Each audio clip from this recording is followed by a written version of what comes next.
اگر بائپولر ڈس آرڈر میں ڈپریشن کی علامات ہو تو اس میں ہم دیکھیں گے کہ مریض خفا رہتا ہے، افسردہ رہتا ہے، وہ کسی کے ساتھ بات چیت نہیں کرتا، اکیلا رہنا پسند کرتا ہے، اس کی نیند خراب ہو جاتی ہے اور وہ ساری دنیا سے الگ تھلگ ہو جاتا ہے. یہ ڈپریشن کی علامات ہے، یہ زیادہ تر عوام کو پتہ بھی ہوتی ہے. اس میں جو سب سے امپورٹنٹ چیز ہے جس پہ میں بات کرنا چاہتا ہوں وہ ہے مینیا کے علامات. مینیا کے علامات اس طرح ہے کہ جو ڈپریشن کے علامات سے اپوزٹ ہے. اس میں مریض میں تیزی آ جاتی ہے. مریض کیا کرتا ہے کہ وہ زیادہ بولتا ہے، زیادہ چڑھتا ہے، کبھی کبھار بہت زیادہ خوش ہو جاتا ہے. وہ خوشی کبھی کبھار اتنی زیادہ ہو جاتی ہے کہ مریض غصہ کرنے لگ جاتا ہے. اس میں کچھ اس طرح بھی لوگ ہوتے ہیں، وہ کہتے ہیں کہ ڈاکٹر صاحب اگر وہ 2-3 گھنٹے سو جائے تو وہ نیند اس کے لیے کافی ہے. پھر وہ جو صبح اٹھتا ہے تو وہ خشاش وشاش اور اپنے کام میں لگنا شروع ہو جاتا ہے. اس میں کچھ اس طرح بھی لوگ آتے ہیں اکثر اوقات کہ جس میں دین کی طرف رجحان زیادہ ہو جاتا ہے. مثال کے طور پہ ایک بندہ ہے، وہ 5 وقت کی نماز پڑھتا ہے، ٹھیک ہے، یہ تو اس میں کوئی ایشو نہیں ہے. پر اگر وہ تہجد کے لیے بھی یک دم اچانک شروع ہو جاتا ہے اور تسبیح اٹھاتا ہے اور لمبی لمبی رکعتیں پڑھتا ہے اور اپنے دن کا زیادہ تر ٹائم نماز میں اور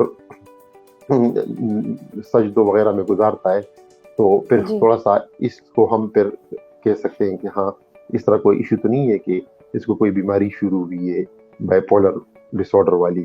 اس میں کبھی کبھار مریض اس طرح بھی پریزنٹ کر سکتا ہے کہ مریض بہت زیادہ فضول خرچی کرنے لگ جاتا ہے. اس کو مطلب تھوڑا سا عام لوگوں سے آپ نے ڈفرینشیٹ کرنا ہے کہ کیا اس بندے کی جو یہ عادت ہے پہلے سے مختلف ہے کہ نہیں. ہاں اگر اس کا اٹینڈنٹ کہے کہ نہیں ڈاکٹر صاحب یہ پہلے تو بڑے طریقے سے گھر کے لیے سبزی لے کے جاتے تھے، گوشت لے کے جاتے تھے، اس بار تو اس نے 3 کلو چیزیں زیادہ لے کے آ رہا ہے، زیادہ چیزیں گھر میں پہنچا رہا ہے، فضول خرچی زیادہ بڑھا دیے، تو پھر اس میں اس طرح یہ بھی ہو سکتا ہے کہ مریض فضول خرچی کرنے لگ جاتا ہے. تو ہم نے اس طرح ان علامات کو دیکھنا ہے. اس کے علاوہ مریض کے ذہن میں باتیں تیز آ جاتی ہے، مریض پلاننگ کرنے شروع کر جاتا ہے، مختلف جو پروجیکٹس ہوتے ہیں اس پہ کام کرنا شروع کر دیتا ہے. پر اس میں پرابلم یہ ہے کہ وہ پروجیکٹس درمیان میں چھوڑ دیتا ہے اور اگلی کے لیے پھر اگلا پروجیکٹ شروع کر دیتا ہے. اس طرح کام کو کمپلیٹ نہیں کرتا. مریض کی ججمنٹ خراب ہو جاتی ہے اور اس کی فنکشنلٹی کمپلیٹلی طور پہ ڈسٹرب ہو جاتی ہے. جی ڈاکٹر صاحب میں آپ سے سوال کر رہی تھی کہ آپ نے بہت بہترین انداز میں بائپولر کا اور مینک کا ڈفرنس ہماری عوام کو بتایا بہت آسان لفظوں میں. ایک سوال یہ بھی ابھرتا ہے کہ کیسے پتہ چلے کسی بھی شخص کو کہ اگر اس میں یہ علامات پائی جاتی ہیں تو اگر وہ اس کا بر وقت علاج نہ کروائے یا ٹریٹمنٹ نہ ہو تو پھر یہ علامات جو ہیں وہ آگے جا کے نقصان دہ ثابت ہو سکتی ہیں. تو تھوڑا سا اگر آپ ڈاکٹر صاحب اس چیز کو الیبوریٹ کر دیں کہ اگر یہ بر وقت اس کا ٹریٹمنٹ نہیں ہوتا اور لوگ اس کو باقی اور طریقوں سے ٹریٹ کرنے کی کوشش کرتے ہیں رادر دین کہ وہ سائیکیٹری ٹریٹمنٹ کی طرف جائیں تو اس کے کیا نقصانات ہو سکتے ہیں پیشنٹ کو؟ یہ بائپولر ڈس آرڈر ہے نا، یہ اس کا بر وقت علاج بہت زیادہ امپورٹنٹ ہے کیونکہ اس سے کافی مسائل پیدا ہو سکتے ہیں. اس کے لیے ضروری ہے کہ ٹائملی رسک اسیسمنٹ کیا جائے اور پیشنٹ کو دیکھا جائے کہ اس کے کیا حالات ہے، اس کی کیا سچویشن ہے. کیونکہ بائپولر ڈس آرڈر میں خودکشی کا رجحان بھی باقی سائیکیٹرک بیماریوں کے بنسبت زیادہ ہے. اس کے علاوہ ہم نے یہ بھی دیکھنا ہے کہ اس جو مریض ہے، جو بندہ ہے، اس کی ججمنٹ کیسی ہے. کیا وہ اس حالت میں کہ وہ اپنی فائنانسز کا خیال رکھ سکے؟ کیا مریض اس سچویشن میں ہے کہ وہ اکیلے میں ڈرائیو کر سکے؟ کیا وہ اس سچویشن میں ہے کہ اپنے بچوں کا خیال رکھ سکے؟ کیا وہ اس سچویشن میں ہے کہ اپنے بیوی کا یا اپنے ماں باپ کا خیال رکھ سکیں یا اپنی جاب پہ صحیح پرفارمنس کرے؟ تو میرے خیال میں جو چیزیں میں نے آپ کے ساتھ ڈسکس کی، تو اگر ہم ٹائملی انٹروین نہ کریں بائپولر کی ٹریٹمنٹ میں تو اس سے جو چیزیں میں نے آپ کو بتائی اس سب جگہوں پہ ہمارے لیے اور پیشنٹ کے لیے اسپیشلی ایشو ہو سکتے ہیں. بالکل صحیح. اچھا ڈاکٹر صاحب، کیونکہ آپ بہت عرصے سے پریکٹس کر رہے ہیں تو آپ کے خیال میں پاکستان میں بائپولر ڈس آرڈر کی جو بیماری ہے اس کا تناسب کہاں تک ہے؟ کس حساب سے یہاں پر کتنا معیاری علاج ہو رہا ہے تاکہ وہ لوگ جو اب ہمارے پروگرام کے بعد کہیں نہ کہیں شاید اپنے ٹریٹمنٹ کی طرف جائیں تو آپ ان کو صحیح گائیڈ کر سکیں کہ پاکستان میں بائپولر ڈس آرڈر کے ٹریٹمنٹ کے حوالے سے کیا کام ہو رہا ہے؟ اگر ہم اوور آل گلوبلی دیکھیں تو بائیپولر ڈس آرڈر کا پریویلنس 1 to 1.5% ہے، پر انفارچونیٹلی کچھ جو ابھی ریسنٹلی اسٹڈیز ہوئی ہے پاکستان میں، تو اس میں پاکستان میں ایک اسٹڈی ہوئی ہے، اس میں اس کا پریویلنس اسٹوڈنٹس میں، یونیورسٹی اسٹوڈنٹ میں 14.3% بتایا گیا ہے۔ اس کے علاوہ کچھ اور بھی اسٹڈیز ہوئی ہے بلوچستان سائڈ پہ، تو اس میں ایون اس سے بھی ہائی پریویلنس اس بیماری کا ہے، اور میرے خیال میں اس کی بہت وجوہات ہے، جس میں پاکستان میں جو کزن میرجز وغیرہ ہے، اس میں اس کی وجہ سے بھی ہو سکتی ہے، کیونکہ بائیپولر ڈس آرڈر کی ہیریٹیبلٹی یعنی وراثت میں ٹرانسفر ہونے کا چانس سائیکیٹری کی ہر ایک بیماری سے زیادہ ہے۔ تو اس میں مطلب ہمیں دیکھنا ہے کہ مطلب ٹائملی جو بھی ہمارا رشتہ دار ہو یا ہمارے دیکھنے والوں میں کسی کو اگر یہ ایشو ہو یا اس کے کسی دوست کا، تو ان کو چاہیے کہ وہ ٹائملی سائیکیٹرسٹ سے رجوع کرے۔ بالکل صحیح ڈاکٹر صاحب، ابھی آپ نے ایک بہت اچھی بات یہاں واضح کی کہ یہ عمومی طور پر وراثت میں بھی ملتا ہے، تو اکثر لوگوں کا یہ خیال ہوتا ہے کہ بائیپولر ڈس آرڈر جو ہے، یا یہ سوال ابھرتا ہے ذہن میں کہ یہ بیسیکلی بیماری ہوتی کہاں سے ہے؟ کیا یہ جینیٹیکلی ہی بچوں میں ٹرانسفر ہو جاتی ہے والدین سے، یا یہ کسی ٹراما سے گزرنے کے بعد بھی بعض اوقات لوگوں میں پائی جاتی ہے؟ آخر یہ جو بیماری ہے، ڈس آرڈر ہے، اس کی ہونے کی وجہ، جو بیسک وجہ ہے، وہ کیا ہے، کیا نظر آتی ہے؟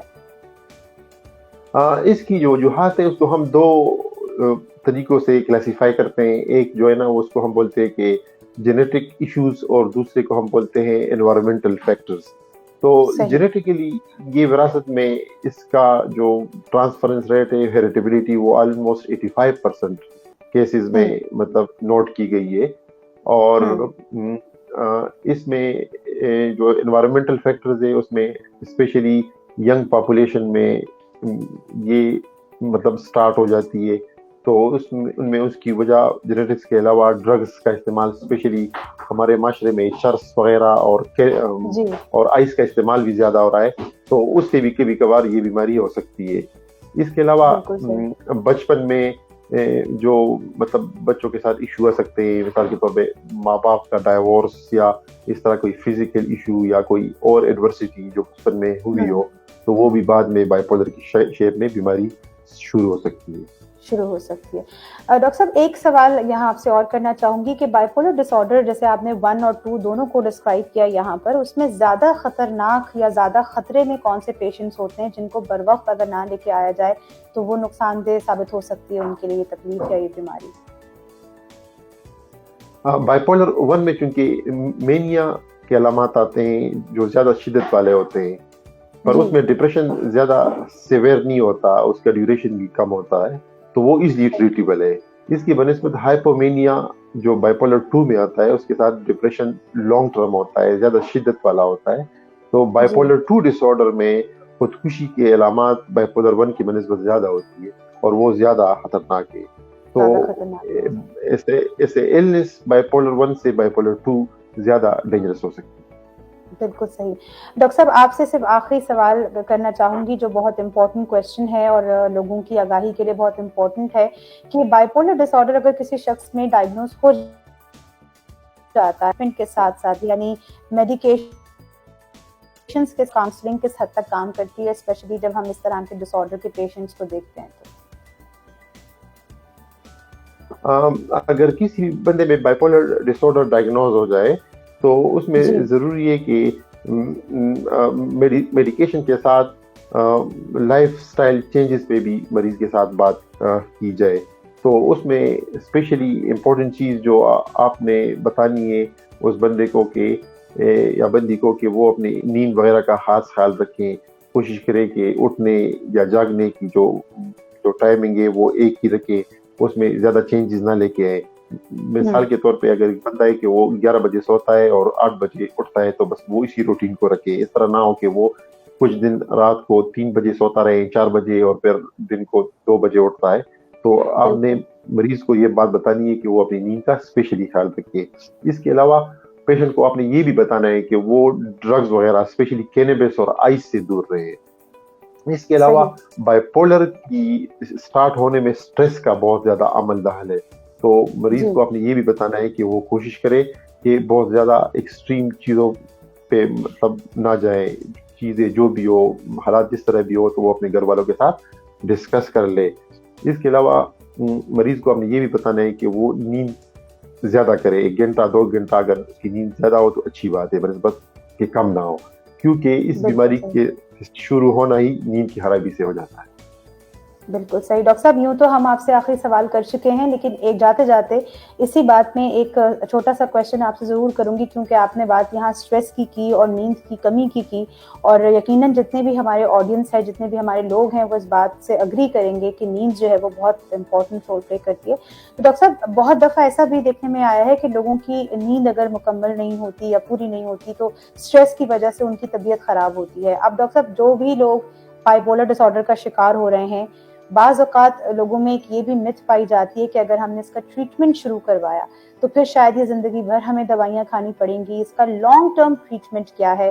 ڈاکٹر صاحب آپ لوگوں کو کیا بتائیں گے کہ اگر کوئی شخص اس بیماری میں مبتلا ہو جاتا ہے تو کس حد تک یا کب تک اس کو دوائیاں اس کی کھانی چاہیے یا کھانے کی ضرورت ہے؟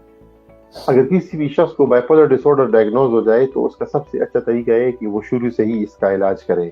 بائیپولر ڈس آرڈر جو ہے نا, یہ کنٹینیوس بیماری نہیں ہے, یہ وقت فوقت سے آتی ہے, جس کو ہم ایپیسوڈ بولتے ہیں. تو اس کا ایپیسوڈ کم سے کم 6 مہینے تک رہتا ہے. تو یہ بھی ہو سکتا ہے کہ اگر ایک ایپیسوڈ آج آ جائے, اس طرح بھی ہو سکتا ہے کہ کچھ لوگوں میں وہ ایپیسوڈ 10 سال بعد بھی آ سکتا ہے, اور کچھ لوگوں میں 4 سال بعد بھی آ سکتا ہے. تو یہ کمپلیٹلی ایک مت ہے. جو بھی اس طرح کوئی ایشو ہو تو گھر والوں کو چاہیے کہ وہ جس کو یہ ایشو ہو تو وہ اس کو جو اسپیشلسٹ ڈاکٹر ہو, جو سائیکیٹرسٹ ہو, اس کے پاس لے کے جائے اور اس کے بارے میں ڈسکس کرے. تو اس طرح کے مریض کمپلیٹلی سالوں سال میڈیسن یوز کرے گا تو یہ کمپلیٹلی ایک مت ہے, اور میرے خیال میں اس پہ نہیں جانا چاہیے. بالکل ٹھیک. بہت بہت شکریہ ڈاکٹر عادل, آپ نے اپنا قیمتی وقت ہمیں دیا, اور یقیناً ہمارے لوگوں کو, ویورز کو اس سے بہت فائدہ ہوگا. بہت شکریہ شو پر شامل ہونے. Thank you so much madam, thank you. فی امان اللہ. امید کرتے ہیں کہ آپ تمام لوگوں کو ہمارا آج کا پروگرام پسند آیا ہوگا. ان پروگرامز کا مقصد بڑھتی ہوئی بیماریوں کے متعلق آپ تمام لوگوں کو آگاہی فراہم کرنا ہے. اگر آپ کو ہمارے پروگرامز پسند آ رہے ہیں تو اپنی رائے سے ہمیں آگاہ کرنا نہ بھولیے گا. ہمارے فیس بک کے آدم جی فارما سروسز کے پیج پر بھی, یوٹیوب کے پیج پر بھی ہمیں آپ کی سجیشنز کا, آپ کی رائے کا انتظار رہتا ہے. انشاءاللہ تعالی زندگی رہی تو کسی اور اچھے ٹاپک کے ساتھ آپ کی خدمت میں دوبارہ سے حاضر ہوں گے.